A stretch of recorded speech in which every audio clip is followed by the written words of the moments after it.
kembali lagi dengan Rofiani Pasha di live-nya podcast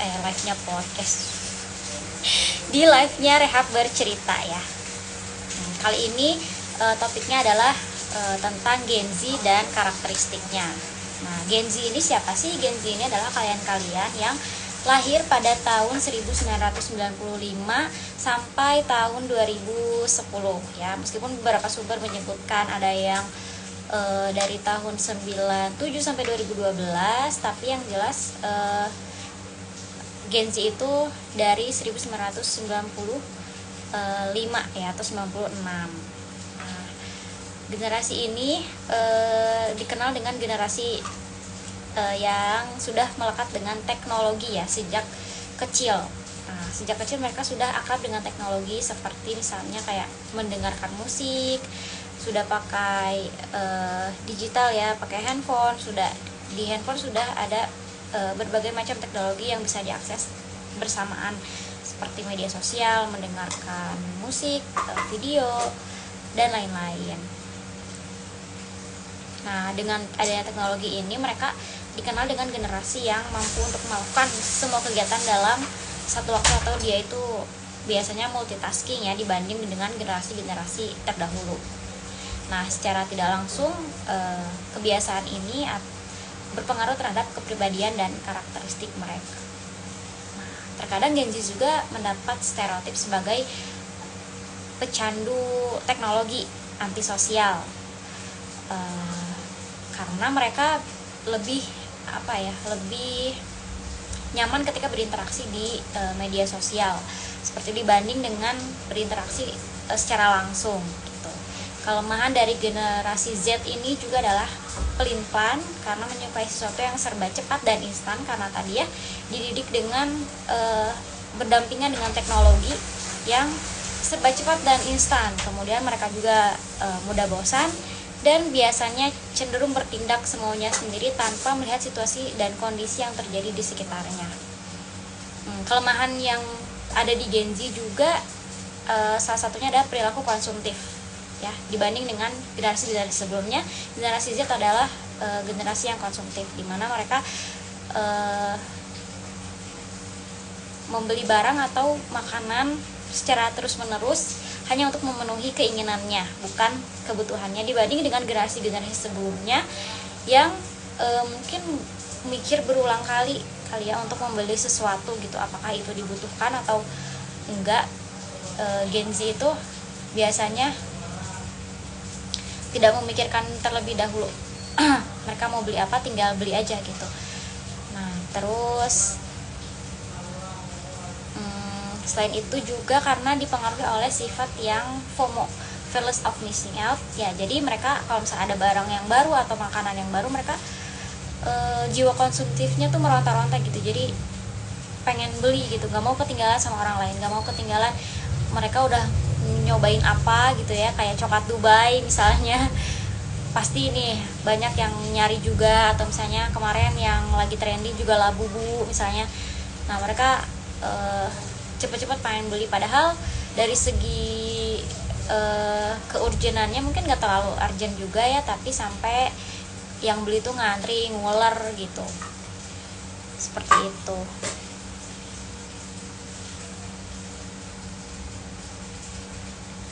Kemudian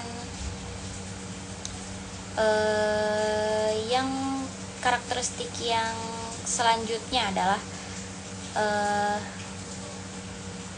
anak-anak Gen Z itu digital. Digital ini maksudnya adalah tidak pernah membatasi aktivitas mereka gitu antara dunia nyata dan dunia maya. Jadi mereka itu kayak hidupnya di dua alam gitu, bukan dua alam ya, maksudnya kayak dunia nyata dan dunia maya itu sama gitu ya, nyambung gitu. Jadi hidupnya ya dua gitu. Kadang karena menurut penelitian juga generasi Z ini menghabiskan waktunya dengan teknologi atau dengan gadget itu 7 jam per hari. Nah, jadi kan satu hari 24 jam, bisa dibayangkan 1/3 hidup mereka bersama gadget gitu. Yang kedua adalah hiper customisasi. Nah, Gen Z ini tidak ingin diberi label atau cap apapun atas diri mereka. Mereka ingin menunjukkan kelebihan dan keunikan yang dimiliki mereka, bukan dari segi agama, suku maupun ras. Generasi Z lebih ingin mengidentifikasi mereka sebanyak mungkin di mata masyarakat, ingin dinilai oleh masyarakat tuh yang serba bisa, serba menonjol gitu ya. Ingin dinilai sebagai pribadi yang unik dan berbeda dibandingkan dengan yang lain, tidak suka dibanding-bandingkan seperti itu. Kemudian realistis. Nah, generasi Z ini adalah generasi yang realistis, sehingga dia generasi yang mempersiapkan segala sesuatunya untuk masa depan yang akan datang gitu. Kemudian dia juga generasi yang do it yourself atau DIY. Daripada dia didampingi dalam mempelajari sesuatu, ya karena sekarang udah zaman teknologi, jadi generasi Z ini bisa melakukan sesuatu sama dirinya dan teknologi. Misalnya pengen buat apa, ya tinggal cari aja di YouTube. Kita tinggal cari aja tutorialnya di internet seperti apa gitu. Nah, jadi karakteristik ini membuat Gen Z ini memiliki keinginan besar untuk menjadi wirausaha mungkin, atau ketika dia bekerja di kantor atau perusahaan yang harus bekerja sama tim, dia lebih baik ngerjain kayak dia sendiri aja. Misalnya kerjaan aku bagian ini ya udah, selanjutnya bagian kamu gitu, tanpa ada kayak ngobrolnya sedikit. Saya ngobrolnya nggak terlalu banyak, diskusinya nggak banyak, yang penting kerjaanku udah selesai, terus lanjut sama orang setelahku gitu. Kemudian yang selanjutnya adalah karakteristiknya adalah terpacu. Kemudian memang benar generasi Z adalah generasi yang realistis dan memiliki mimpi yang besar. Nah, mereka membawa perubahan positif dalam lingkungan mereka gitu. Nah, mereka itu selalu terpacu untuk tidak ketinggalan dengan pencapaian orang lain biasanya gitu ya. Nah, maka generasi Z ini positifnya akan membangun dan mengenalkan personal branding mereka pada dunia dengan aksi-aksinya gitu ya di masa mendatang gitu, agar mereka tidak ketinggalan dengan pencapaian orang lain gitu, karena mereka juga menyadari bahwa kehidupan di masa mendatang itu harus dipersiapkan dengan sangat matang. Tuh, apalagi ini tahun 2023 menurut penelitian adalah di Indonesia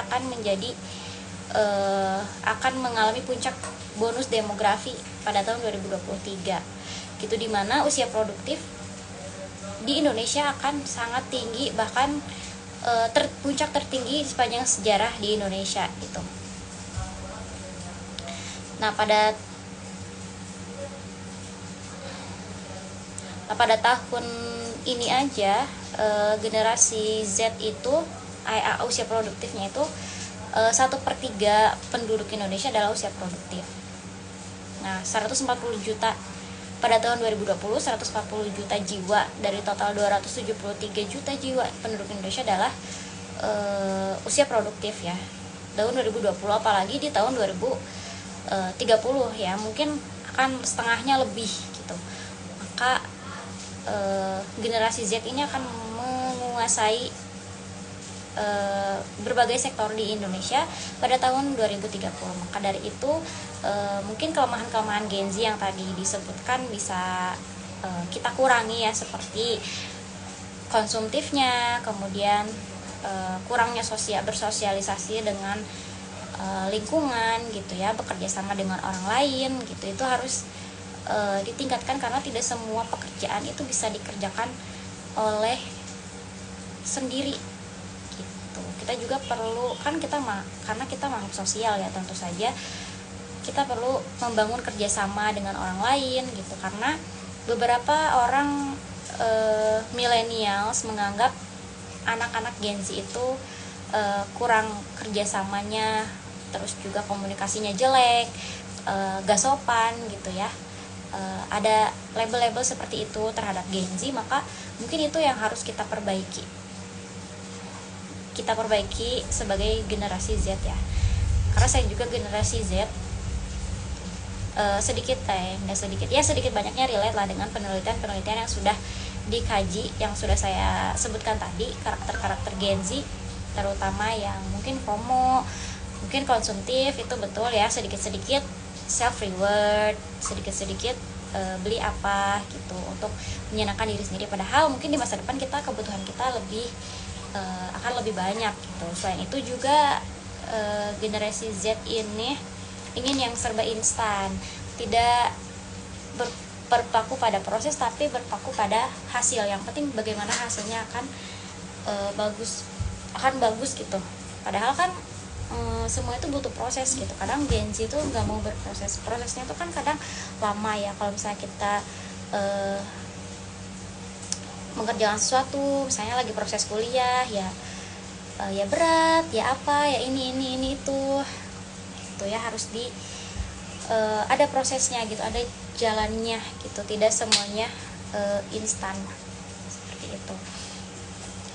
Nah mungkin itu kelemahan Gen Z yang harus kita perbaiki sebagai Gen Z yang akan menjadi tongkat estafet Indonesia di tahun 2023 tuh. Mungkin teman-teman, oh iya betul. Nah ini ya, ngaruh gak sih kalau dari didikan orang tua katanya. Betul kan, generasi Z ini dididik oleh generasi milenial, dididik oleh generasi sebelumnya gitu ya. Ya itu juga sangat berpengaruh kepada karakteristik kita gitu. Mungkin orang tua zaman dulu ngerasain banget gimana susahnya hidup gitu ya. Makanya mungkin anak-anak sekarang, anak-anaknya jangan sampai deh mereka ngerasain susahnya hidup kayak kita. Misalnya kayak untuk makan aja kan mereka butuh proses, kayak masak nasinya dulu kan nggak pakai rice cooker, harus di 2 kali masak nasi, itu kan butuh proses yang sangat panjang gitu. Makanya kenapa anak-anak Gen Z sekarang kalau misalnya menemukan kesulitan, mereka gampang depresi, gampang menyerah, gampang aku stres gitu ya, karena mungkin mereka tidak terbiasa dengan proses-proses yang panjang dan melelahkan. Beda dengan generasi sebelumnya yang apa-apa tuh nggak serba instan, ada proses-prosesnya gitu ya, seperti itu ya. Mungkin didikan orang tua kita juga berpengaruh juga ya terhadap karakteristik Gen Z hari ini.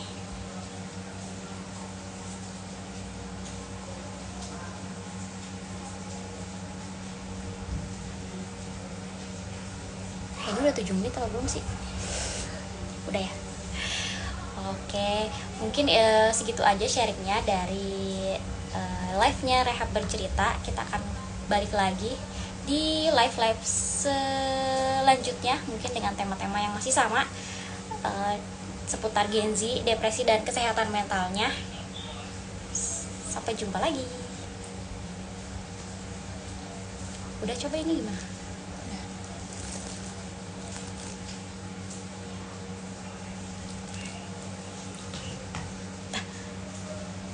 Ini bisa tau.